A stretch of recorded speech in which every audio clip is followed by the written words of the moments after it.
The Barber Dime was originally conceived of in 1891 to replace Christian Gobrick's long-standing seated Liberty design.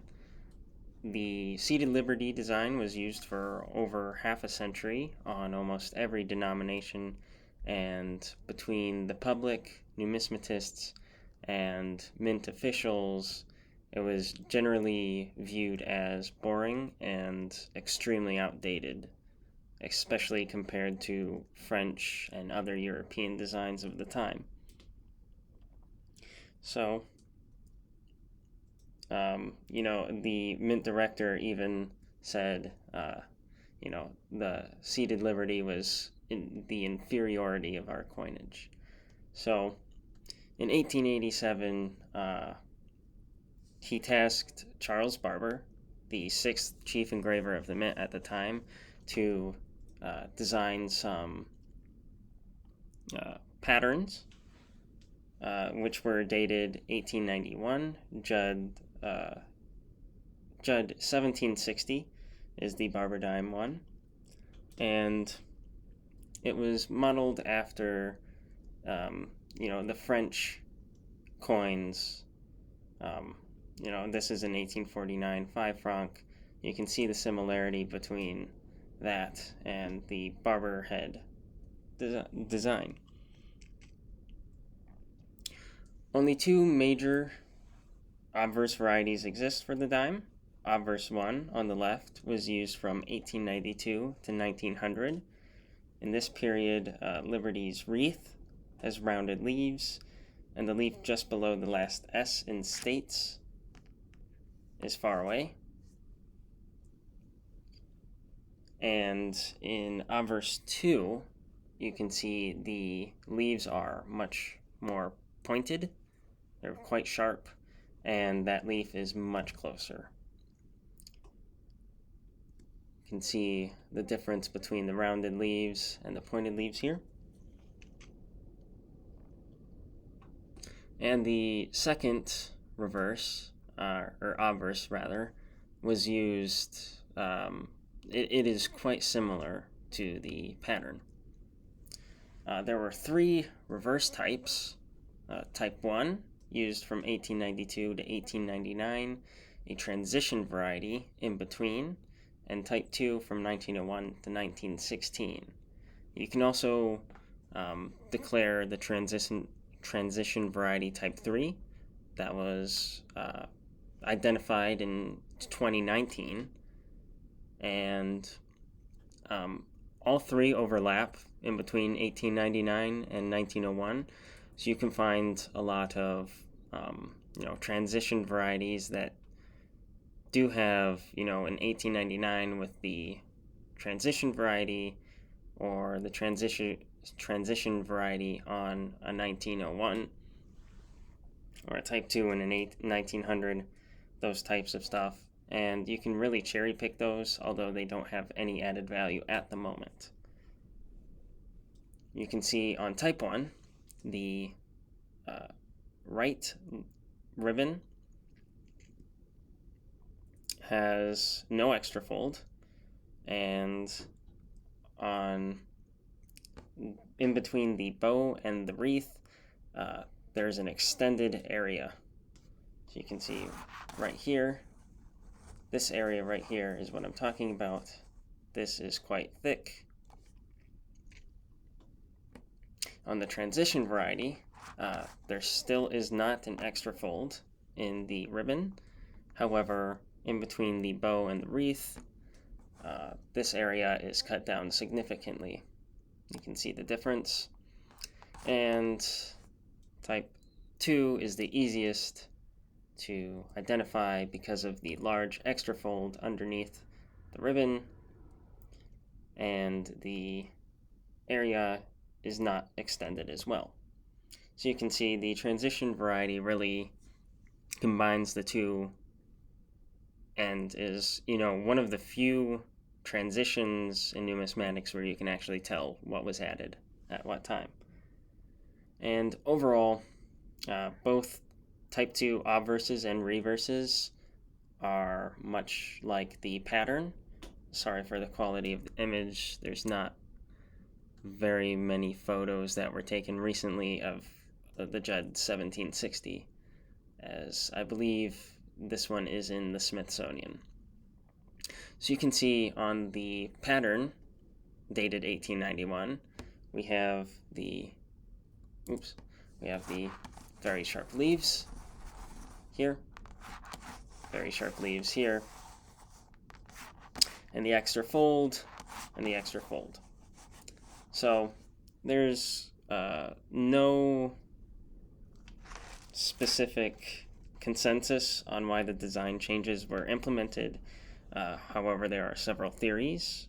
One is Barber redesigned this for better striking, or perhaps he redesigned for better circulation, as in it could wear for longer and still be able to be used in commerce. And 3, which is my favorite theory, this is the one that I find to be most true, is Barber just wanted it to look more like his original design. There's no particularly better, or rather higher mintages after 1900. And overall, adding design elements to a coin opposite to each other on the coin is not better for striking. So I think it's more of just a design change purely. Unfortunately, in 1892, when these were, released, many people did not like them. They found the Barber coins extremely ugly, and it's quite ironic that they were specifically made to replace designs that were deemed ugly, but these were deemed somewhat uglier. And also during the Columbian Exposition, the commemorative half-dollar and the Isabella quarter, designed by George Morgan and Charles Barber, people were really focused on these rather than dime. So unlike most first-year design changes, 1892 Barber Dimes, quarters, and halves were not saved heavily. So they kind of went under the radar, and that's why, as a whole, the series is condition rarity through and through. PCGS has graded less than 400 dimes in 67 and higher, and that's less than 1% of all graded Barber Dimes that they've done. So anything even above MS65 is really quite scarce.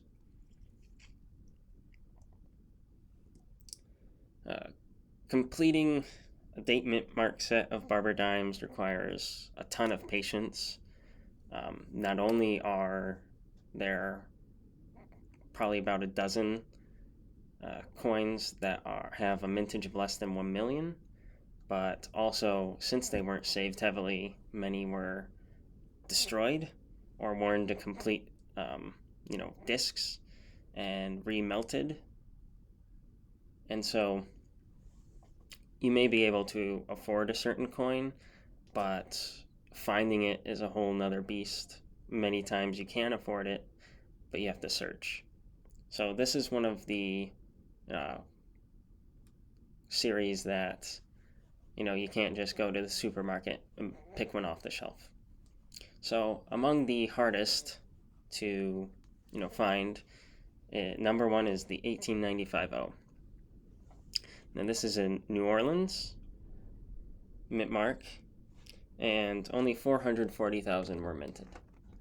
And this is quite similar to the 1909 SVDB, and overall it costs around the same, but there are far less survivors. About 2,000 survive, only about 1,000 are graded by PCGS, the majority being AG through good 6. This is a VF25, and this will cost around $1,200 to $1,400. You can also see the scratch that, this coin did not receive a details grade because the scratch is so worn, and it was circulated with the coin. So this is something that would have been graded. If it were in an MS holder, this would be a scratched details coin, but because it's circulated, they passed it as a VF25. The 1896O and 1896S are also quite hard. All of the 1890s coins from dimes up are very scarce in general. And these have far lower survival rates than the 95O, but most of that is due to the fact that a lot of these are found much lower, and sending one off to grade is much less of a financial advantage than the 95O. So the 96O, 610,000 were minted, and PCGS is only graded around 350. The 96S has a mintage of 575,056, which PCGS is only graded around 350. Now, in the Barber era, they started combining the proof mintages with the circulation mintages. So when you see a coin from this era and beyond with a weird 575,056 mintage, it is very weird on the surface, but if you subtract the mintage of the proofs that were made of that year, that usually gives you an even number. So overall, I find MS65 coins to be the sweet spot for the series.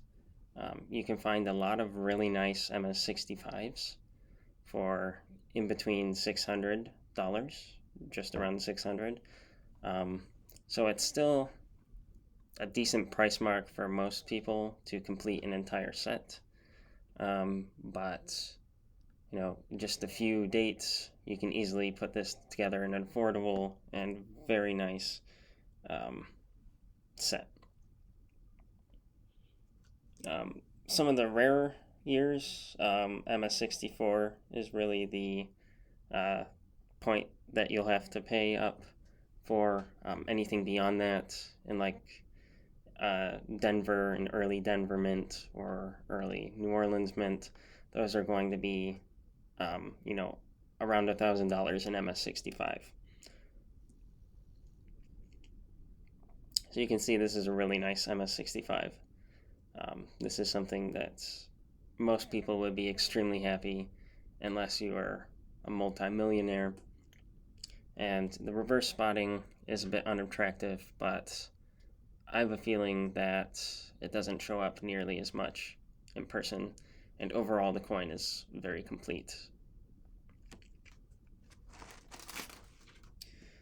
Proof issues, except for the uncollectible 1894S branch mint proofs, the Barber Dimes are quite affordable, very affordable actually, and most of these have mintages under 1,000.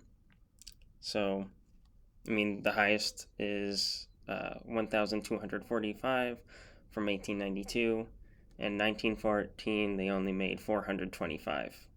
So there aren't any stoppers, and the majority can be purchased on any given day. So this is something, unlike the circulation strikes, that if you've saved up enough money, more than likely you can find someone who has what you're looking for. All the proofs also in nearly every grade trade for around the same price. 67 and up is usually when they start to change up. And so this is a great series to cherry pick a nice example. So even in 1914, which is a third of the mintage of 1892, in proof 65 they trade for around the same price. And no proofs were minted in 1916 because demand as a whole for the proofs were going down, and as the US was on the fence about joining World War I, the mint had to slow down in order, if in fact the US did join World War I, they would have to stop proofs altogether and start striking circulation. So a full 24 coin set in Proof 65 will cost around $20,000, which I think is quite a feasible multi-year project. And another thing is, Barber proofs in general are very, very well made. You have a great variety of choices. If you like toned coins, you can easily find toned examples.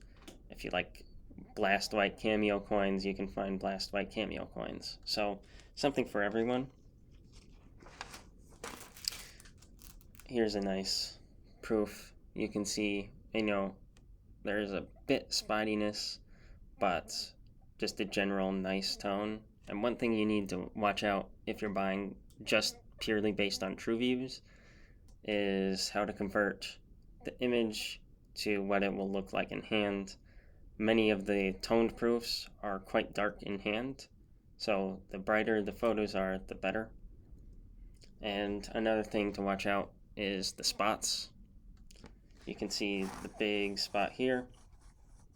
That's quite unattractive, and it may not show up like that in person, but I'd stay away from these as they will hurt resale value, and if I'm holding this coin, that's the first thing I'm going to see.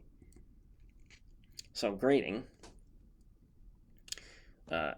In AG to good, what you're going to look for is the rims. The rims are the most important in this grade. In AG, the rims are going to be blended significantly with the lettering. You can see here some of the lettering disappears into the rim, and some of the wreath disappears into the rim. And on good, you're going to have the full rims. However, there may be some slight blending, as you can see here, and just a tad bit almost here. But the rim is there.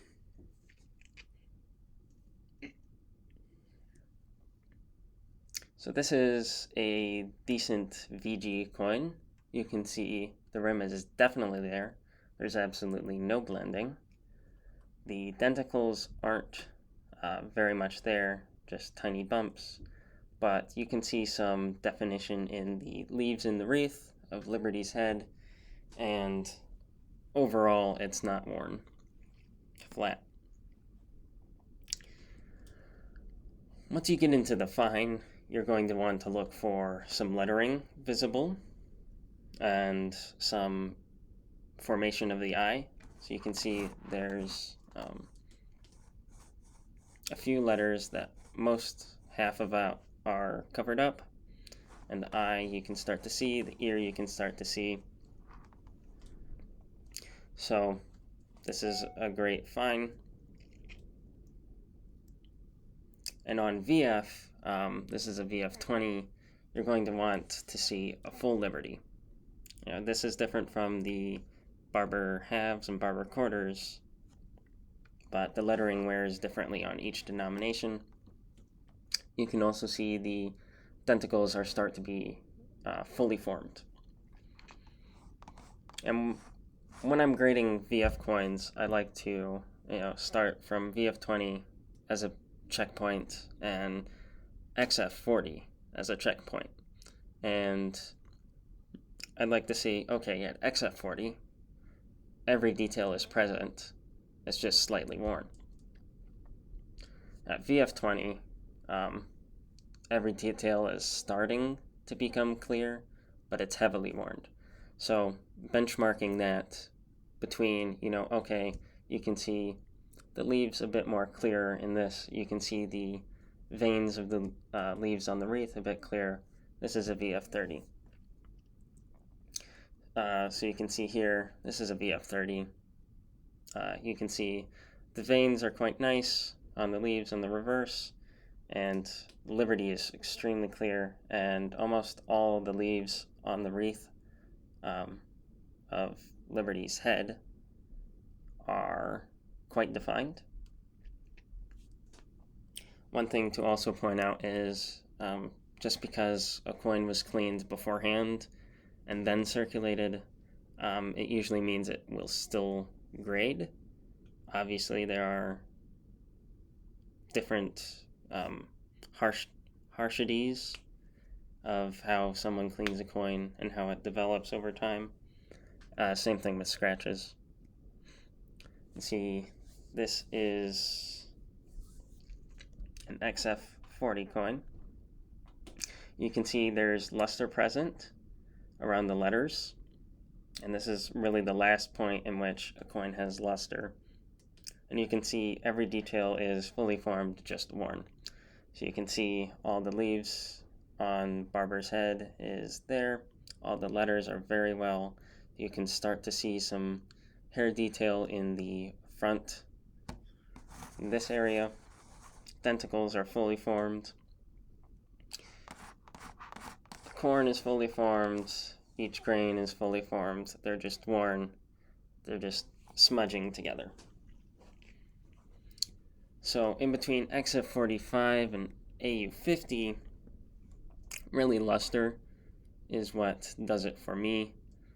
Obviously wear has something to do with it, but overall you can tell the difference of how much luster an AU50 has to an XF45. And also you can see the leaves are much more well formed. Now AU55 for me is, when you look at an AU58 coin, the first thing I see is like, oh, this would be like an MS64 if it didn't have this tiny wear here. So it's really checking an AU58 against an uncirculated to make sure it's actually worn. An AU55 is like the first point. I'm like, I don't even need to check for it being uncirculated. It's very clear. And MS60 is a terrible grade for coins. This is either an AU58 that got bumped up, but really should be an AU58, or the most atrocious uncirculated coin you've ever seen. Lots of marks. You basically couldn't put another mark on the coin if you tried. Same thing with MS61. MS61 for me is usually like, I can tell there's a problem with it. I just can't put my finger on it, but I know it's uncirculated. So if I gave you this coin in hand or on picture, you'd say, this doesn't look right. Coloring is weird. You know, it looks like it may have been cleaned, but not really. So this is kind of, you know, the twilight zone of coins where I very highly suggest no one ever buys an MS61 coin. MS62 is really an MS, low MS that either has a lot of hits or just not a lot of luster. This isn't a problem coin. It just has, you know, if you've ever seen a Morgan, you'll see tons of marks. And on Barbers, usually it's luster. So this is an MS63. You have booming luster. However, the face, the focal point, is very well scuffed. This is something that's going to stand out in person even more. And, you know, when you're grading uncirculated coins, I like to only do it on the obverse and then check the reverse. So if you see, because a lot of times the reverse is much better preserved and it does not match the obverse. So you see this coin, you see the obverse, and you think this is an MS63. Well, if you just look at the reverse, you'd start to think a 64 because there's not really a lot of marks. Luster is still there, but overall it's decent. So this is still a 63 coin. 64, usually this is great luster, almost a 65, but it has too many marks. You can see in this example, there's plenty of contact marks on the cheek, And, on the smaller coins, this is harder to see. A loop is usually required. But overall, it's decent. And 65s for barbers, I really like. Obviously, there's some overlap between really good 64s that shouldn't be in 5s and really good 65s that should be in 6s but are in 65s. But overall, they're very nice. 65 is at the point where you don't really want to see any marks on the face, and usually 65s for me this is one step away from a 66. Another thing to point out about Barber Dimes and Barber coins in general is the fact that they're quite a flat design. If you look at Mercury Dimes or Morgan dollars, they'll have like this bowl luster or certain pivot points in the fields where you can identify, okay, there's going to be like a cartwheel effect just around this single point. But for the most part, Barber Dimes do not. These are going to be a flat luster, sort of like looking at straight metal, like a plate, instead of a ball. Judging coins off of pictures for 66 and higher is just not something I recommend. Mostly it's luster, and that's just not something you can get out of a picture very well. For proofs, it's quite different. So, at first thought, this is a coin that most people would call cleaned. It's got very disgusting coloration, lots and lots of hairlines, and overall, just not a very pretty coin. If you're wondering about this here, this is just a strike through. It doesn't necessarily affect the grade, although it is a grade limiting factor if it didn't have all the hairlines. So proof 62 for proof coins, classical, is really, I would call this cleaned if it wasn't a proof. That's my 62. For 63, it's pretty clear that it's definitely a proof, and it just has lots and lots of hairlines.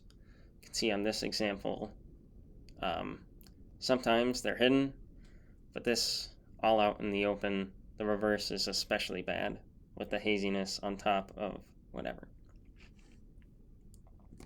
64s still have some hairlines, but when I look at a 64, I usually only see it on specific areas or on one side. Here you can see there's not much on the face, but that's something I would see. So if you see a proof barber where the reverse is perfect for all intents and purposes, but on the face there's a slight wipe of hairlines going all in one direction, that for me would be a 64. You can see the obverse is pretty well formed, although you can see some hairlines here and around here. But on the reverse, you can see quite a few. So this is not nearly as bad as a 63, but still has some hairlines. 65 is really a decent coin. It's not so much hairlines at this point. It's usually pretty pristine, but some other defect, such as spottiness or just general actual marks. So you can see on this particular Proof 65 example, you can see there's something going wrong with the face, and you have some spots. And a rim ding, which I do not know how you do that on a proof coin. Leave it to 20th century numismatists. So that's it. With 66 and higher in classical proofs, generally toning plays a huge role. If you have, say, a perfect coin that grades MS or proof 67, if that coin were to have very nice, extremely nice luster and some great toning, that is what they want to see in 68s, or some hazy toning where it's all original. That's what they want to see. Another thing to generally look at is strike. Even though silver is a lot softer than nickel, the last proof is going to be less pristine than the first proof that was struck. So that's all I have. If you made it this far in the video, thank you. I very much appreciate it. This was probably the most work I've ever put into a video. If you liked it, please think about subscribing or commenting. It really helps. And enjoy the holidays.